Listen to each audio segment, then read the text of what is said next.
ஜெயிச்சா குடும்ப தலைவிக்கு 1000 வாக்குறுதி கொடுத்த 1000 ரூபாய் கொடுன்னு சட்டசபையிலையும் போராடினாங்க, வெளியிலையும் போராடினாங்க. அப்ப கூட 3 வருஷமா அவங்க கொடுக்கல. எலெக்ஷன் வருதுன்றதுக்காக இந்த 2 வருஷமா தான் கொடுக்குறாங்க. நாங்க அப்படி இல்லை.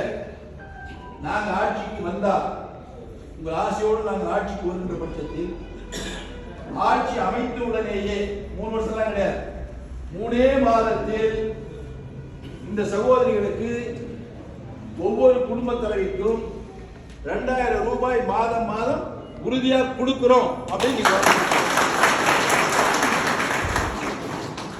இல்லைன்னா இந்த சட்டப்பிடிச்சு கேள்வி